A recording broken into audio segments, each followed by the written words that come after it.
పరమగీతం 2వ అధ్యాయం 3వ వచనం. అందరూ ఓపెన్ చేయండి మీ బైబిల్స్ ని. అడవి వృక్షముల్లో జల్దరి వృక్షం ఎట్లున్నదో, జల్దరి వృక్షం ఎట్లున్నదో పురుషులలో నా ప్రియుడు అట్లున్నాడు.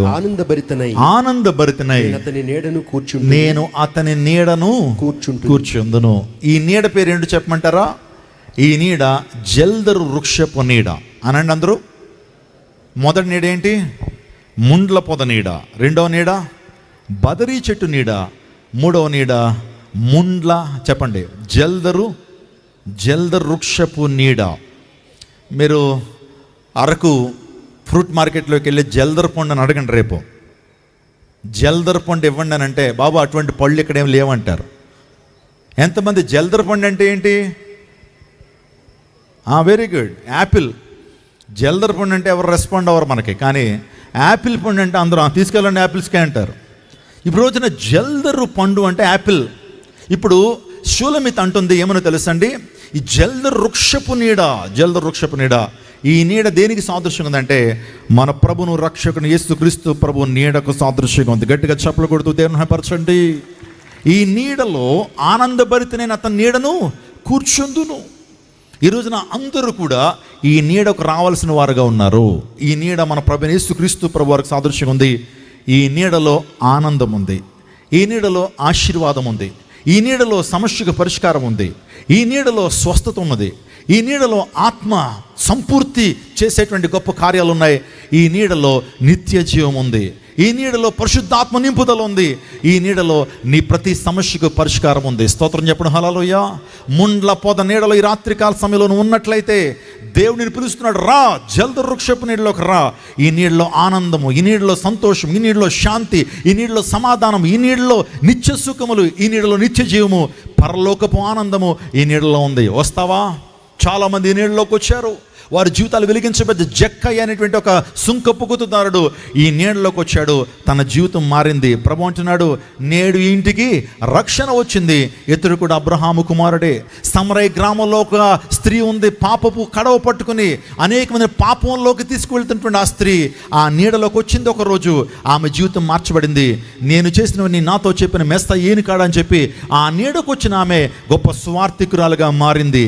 ఈరోజు నువ్వు కూడా వస్తావా ఆ నీడలోకి? ఇంకా పాపపు నీడలో ఏదో ఉందని చెప్పి పాపాన్ని ఆశ్రయిస్తూ జీవితాన్ని పతనం చేసుకున్న ప్రియవ్వన తమ్ముడు, ప్రియవ్వన చెల్లి, రా జల్దరు వృక్షపు నీడలో. ఈ నీడలో రక్షణ ఉంది, ఈ నీడలో పాపక్షమాపణ ఉంది, ఈ నీడలో నిత్య జీవం ఉంది, ఈ నీడలో పరలోకపు ఆనందం ఉంది, శాంతి ఉన్నది. ఈ ప్రపంచంలో శాంతి కోసం చాలామంది పరితపిస్తున్నారు, శాంతి కోసం ఎన్నెన్నో కార్యక్రమాలు చేస్తున్నారు, కానీ ఈరోజున ఈ యొక్క జల్దరు వృక్షపు నీడలో శాంతి ఉన్నది. యేసు అంటున్నాడు, నా శాంతిని మీకు అనుగ్రహిస్తున్నాను. యేసు ప్రభువు సమాధానకర్తగా ఈ లోకానికి వచ్చారు, నిజమైన శాంతిని ఇవ్వడానికి యేసు ప్రభువు ఈ లోకానికి వచ్చారు. నేను 4 సంవత్సరాల క్రితము నేను ఒక ప్రాంతానికి మీటింగ్స్ కోసం ఆహ్వానించబడ్డాను. అది చీరాల, ఆ తర్వాత చీరాల పొన్నూరుకి మధ్యన ఆ ప్రాంతం ఉంటుంది. ఆ ప్రాంతం పేరు ఒకప్పుడు సెటిల్మెంట్ ఏరియాగా పిలిచేవారట. ఒక ఇంటికి భోజనానికి వెళ్తే వారు నాకు సాక్ష్యం చెప్పారు, అయ్యారు మీరు వాక్యాన్ని చెప్తున్నప్పుడు నిజంగా మా గృహానికి మిమ్మల్ని పిలవాలన్న మేము ఎంతగానో ఇష్టపడ్డాము, అందుని బట్టి మిమ్మల్ని పిలిచామండి అని చెప్పి ఆ కుటుంబం గురించి చెబుతూ ఆ యొక్క గ్రామం యొక్క పరిస్థితి కూడా చెప్తున్నారు. ఒకప్పుడు ఈ గ్రామాన్ని సెటిల్మెంట్ ఏరియాగా పిలిచేవారండి. దొంగతనాలు మా పితరులు చేసేటువంటి వారు ఎంత భయంకరమైన దొంగలంటే, దొంగతనానికి వెళ్తున్నప్పుడు వారు గాడిద రక్తం తాగేవారట. ఎందుకు గాడిద రక్తం తాగుతారంటే, గాడిద రక్తం తాగిన వ్యక్తికి ఆయాసం రాదట, ఎంత పరిగెత్తినా సరే పరిగెడతానే ఉంటాడు. దొంగతనానికి వెళ్తున్నప్పుడు దొంగతనానికి వెళ్తున్నప్పుడు వారు ఏం తాగేవారు? గాడిద రక్తం తాగేవారట. అంత మాత్రం నూనె పూసుకుని దొంగతనానికి వెళ్తుండేవారట. అలా దొంగతనాలు చేస్తుండేటువంటి వారు ఆ ప్రాంతం నుంచి వచ్చినటువంటి వారే. సో టైగర్ నాగేశ్వరరావు అనేటువంటి ఒక వ్యక్తి మీకు అందరికీ తెలుసు, ఆ ప్రాంతం నుంచి వచ్చినటువంటి వ్యక్తే. ఆ వ్యక్తి యొక్క దొంగతనాలు, అతని యొక్క నేరాలను కూడా చాలామంది సినిమాలు తీశారు. టైగర్ నాగేశ్వరరావు, అబ్బా ఖాన్ అనేటువంటి వ్యక్తి, గజ్జల ప్రసాద్, చవటా ప్రసాద్ అనేటువంటి గజ దొంగలు అక్కడి నుంచి వచ్చారు. అలాంటి ప్రాంతంలో శాంతి లేదు, సమాధానం లేదు, పాపపు నీడలో వారు ఉన్నారు. పాపం చేయడం వారి జీవితంలో నిరాశలోకి వెళ్ళిన పరిస్థితుల్లో ఆ గ్రామానికి ఇలాగే ఒక దైవజనుడు చొరవ తీసుకుని ఆ గ్రామానికి క్రీస్తును పరిచయం చేయాలి, వారందరికీ కూడా క్రీస్తు సువార్త చెప్పాలని అతని యొక్క సొంత డబ్బులతో, జాన్ వెస్లీ గారు ఏ రీతిగా వారి యొక్క సొంత ధనముతో ఏ రీతిగా ఇక్కడ మీటింగ్స్ ఏర్పాటు చేస్తున్నారో, దైవజనుడు కూడా ఆ ప్రాంతానికి వెళ్ళి ఇలాంటి సభలు ఏర్పాటు చేశాడట. ఏర్పాటు చేసి యేసు ప్రభువారు ఎవరు, యేసుక్రీస్తు ప్రభువారిని నమ్ముకుంటే మనిషి జీవితంలో కలిగేటువంటి ఆత్మీయ దీవెనలు ఏంటి? యేసుక్రీస్తు ప్రభువారు నీ జీవితంలో ఏం చేయగలుగుతారు? పాపంలో వచ్చేటువంటి జీతం మరణం. పాపం చేస్తూ చేస్తూ ఆ నీడలో ఉండే నువ్వు చనిపోతే నిత్య నరకానికి గుండెగా వెళ్తావని చెప్పి దేవుని సేవకుడు మాట్లాడుతున్నప్పుడు వారు ఒక్కొక్కరుగా ఆ వాక్యాన్ని విన్నారు. ఏ నీళ్ళలోకి రావాలని ఆశపడ్డారు? వాళ్ళు జల్దరు వృక్షపు నీళ్ళలోకి రావాలని ఆశపడ్డారు. అద్భుతం చెప్తున్న వారిలో గొప్ప పరివర్తన వచ్చింది. యేసే నీడలోకి ఎప్పుడైతే వారు వచ్చారో పాపాన్ని అసహించుకోవడం మొదలుపెట్టారు, పాపాన్ని ద్వేషించడం మొదలుపెట్టారు. ప్రభువుని గణపరచాలనేటువంటి గొప్ప ఆలోచన వారిలో పెరిగింది. తద్వారా కొన్ని రోజులకే వారు దొంగతనాలు మానేశారండి. ప్రతి కుటుంబం కూడా దొంగతనాలు మానేసేటప్పటికి పోలీసు వారు, ఎంఆర్ఓ వారు వీళ్ళందరూ వచ్చి అడిగారట. ఆ ప్రాంతానికి వచ్చి డేరాలు వేసుకుని ఉంటారు వాళ్ళు. ఆ ప్రాంతానికి వచ్చి, ఏమయ్యా దొంగతనాలు మానేశారా? కేసులు నమోదు అవ్వట్లేదు, పోలీస్ స్టేషన్లో ఒక కేసు నమోదు అవ్వట్లేదు, దొంగతనాలు మానేశారంటే వారు చెప్పిన మాట ఏంటి తెలుసా? మేము జల్దరు వృక్షపు నీళ్ళలోకి వెళ్ళామండి, దొంగతనాలు మానేసామన్నారట. స్తోత్రం గట్టిగా చప్పలు కొడుతూ దేవుని మహిమపరచండి. మేము యేసుక్రీస్తు ప్రభు నీడలోకి వెళ్ళాం, మా జీవితంలో దొంగతనాలు మానేసాం అన్నప్పుడు వారు అన్నారట, అయితే మీలో పరివర్తన మేము కూడా చూసాం, మీలో మార్పు నిజమైంది, మీ రూపాంతర అనుభవాన్ని మేము చూసాం. కాబట్టి ఇప్పటి వరకు మీ ప్రాంతానికి సెటిల్మెంట్ ఏరియాగానే పిలువబడేది. అందుని బట్టి మీ ప్రాంతానికి మీరే పేరు పెట్టుకోండి. ఒక పేరు మాకు చెప్తే కనుక ప్రభుత్వం దృష్టికి వెళ్ళి ఆ పేరుని మేమేం చేస్తామంటే గెజెట్లో కూడా ఆ పేరుని మేమేం చేస్తామంటే స్థిరపరుస్తాం. అందుని బట్టి ఏ పేరు పెట్టమంటారో మీరే చెప్పండి, ఒకసారి తర్కించుకుని డిస్కస్ చేసుకుని చెప్పండి అన్నమాట. ఆ గ్రామంలోని వారందరూ కూడా కూర్చుని ఒక నిర్ణయానికి వచ్చారట. మన ప్రాంతానికి దాయివచ్చినటువంటి స్టూవర్ట్ ఈ ప్రాంతానికి వచ్చే సభలు ఏర్పాటు చేసి సువార్తను అందించి వాక్యాన్ని చెప్పి మనలో నిజమైన వెలుగును ఆయన తీసుకొచ్చారు. మొదటగా మనందరం మార్పుకు కారణం మన ప్రభువైన యేసుక్రీస్తు ప్రభువారు అయితే ఆ మార్పుకి పరోక్ష కారణమైనటువంటి దేవుని సేవకుడు స్టూవర్ట్. కాబట్టి మా ప్రాంతానికి స్టూవర్ట్పురం అని పేరు పెట్టమన్నారంట. మా ప్రాంతానికి స్టూవర్ట్పురం అని పేరు పెట్టమన్నారట. ఇప్పుడు చెప్పండి మీరు, స్టూవర్ట్పురం అంటే దేనికి ప్రసిద్ధి? ఒకప్పుడు దేనికి ప్రసిద్ధి? స్టూవర్ట్పురం దొంగలు ఎలాంటి వారో చెప్తాను చూడండి. వెళుతున్న ట్రైన్ 40-50 కిలోమీటర్ స్పీడ్కి వెళ్తున్న ట్రైన్ నుంచి కూడా ఈజీగా దూకేస్తారు వాళ్ళు. మనకైతే కాళ్ళు చేతులు ఇరిగిపోతే ప్రాణాలు పోతాయి, కానీ వారు ఈజీగా వారి ట్రైన్ నుంచి దూకేయగలరు. వాళ్ళు అంత చాకచక్యం, అంత తెలివితేటలు వారికి ఉంటాయి.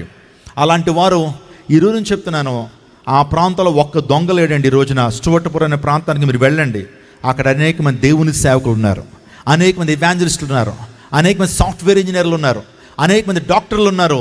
ఒక మాట చెప్తే మీరు అందరూ ఆశ్చర్యపోతారు. ప్రపంచంలోనే విమానాల తయారీలో బోయింగ్ అనేటువంటి కంపెనీ ఒక చాలా ప్రాముఖ్యత సంతరించుకుంటే ఆ బోయింగ్ అనేటువంటి కంపెనీకి మేనేజింగ్ డైరెక్టర్ అంటే వన్ ఆఫ్ ద మేనేజర్స్ ఎవరో తెలుసండి? ఆ యొక్క సెటిల్మెంట్ ఏరియాలో ఉన్నటువంటి ఒక వ్యక్తి, యేసు ప్రభు నమ్ముకుని ఆ కుటుంబం చదువుకుని ఆ వ్యక్తి బోయింగ్ అనే కంపెనీకి మేనేజింగ్ డైరెక్టర్ అవ్వాడంటే వారు జల్దరు వృక్షపు నీడలోకి వారు ఉన్నారు. ఈ సమయంలో యేసయ్య నీడలోకి వస్తే నీ జీవితంలో కలిగే ప్రయోజనం ఏంటి చెప్పమంటారా? ఆ నీడలో బుద్ధి, జ్ఞానము, సర్వసంపదలు ఉన్నాయి, ఆశీర్వాదం ఉంది, నెమ్మది ఉంది, డబ్బుతో కొనలేటువంటి ఆశీర్వాదము, ఆనందము, ఆదరణ, స్వస్థత, విడుదల, విమోచన ఆ నీడలో ఉన్నాయి. వస్తావే రోజున ముండ్ల పొద నీడలో ఉంటూ ఇంకా ఆ పాము నీడలో నువ్వు బ్రతుకుతూ ఈ పాము నీడ నాకు ఎంతో ఆనందాన్ని ఇస్తుందని నువ్వు భావిస్తున్నట్లయితే మరొకసారి చెప్తున్నా, ఆ నీడ నిన్ను పతనానికి నడిపిస్తుంది. ఆ నీడ నిన్ను నిత్య నరకాగ్ని గుండానికి నడిపిస్తుంది.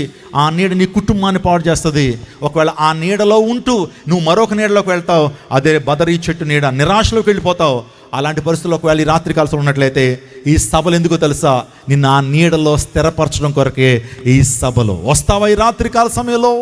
వస్తావా ఈ రాత్రి కాలం? జల్దరు వృక్షపు నీడలోకి రా. నిజంలో గొప్ప ఆశీర్వాదము, దీవెన నీకున్నాయి. తల్ల వంచని ప్రార్థన చేసుకుందాం. ఏ నీడలో ఉన్నావు ప్రియ తమ్ముడు, ప్రియ చెల్లి? ప్రార్థన. Father God, we thank you Lord for the blessed message that have given us Lord. నాయనా, నీ సేవకుల్ని ప్రేరేపించి ఈ పట్టణాన్ని ఉజ్జీవపరచడానికి, ఈ పట్టణాన్ని వాక్యము చేత రగిలించడానికి, ఈ పట్టణంలో కుటుంబాలను దీవించడం కొరకు దైవ సేవకులు మీరు ఇచ్చిన ప్రేరణను బట్టి నీకు స్తోత్రాలయ్యా. ప్రభువా, ఇంకా ఈ రాత్రి కాల సమయంలో మీరు చేయబోతున్న అద్భుత కార్యాలను బట్టి నీకు స్తోత్రాలు. దైవజనులు దేవుని ఆత్మతో నింపబడి వాక్యాన్ని అందించిన తర్వాత చేయబోయేటువంటి ఆ అభిషేక స్వస్థత ప్రార్థనలో అనేక మంది యేసు నామములో స్వస్థపరచబడుదురుగాక. గొప్ప ద్వారాలు ప్రభు ఈ సభలు అయిన తదుపరి గొప్ప ఉజ్జీవాన్ని ఈ ప్రాంతంలో ప్రతి దైవజనుడు చూడబోతున్నందుకు నీకు వందనాలు. ఈ రాత్రి కాలం అనేకమైన అద్భుత కార్యాలు, సూచక్రియలు, మహత్కార్యాలు మీరు జరిగించబోతున్నందుకు నీకు వందనాలు. నీకే మహిమ చెల్లిస్తూ, నీకు స్తుతులు అర్పిస్తూ యేసు శక్తి కలిగిన నామములో అడిగి వేడుకొంచున్నాము తండ్రి. వాక్యం ద్వారా దీవించబడ్డానటువంటి ఒకసారి గట్టిగా చప్పలు కొడుతూ యేసయ్య నామమున మహిమ పరుద్దాం. హల్లెలూయా.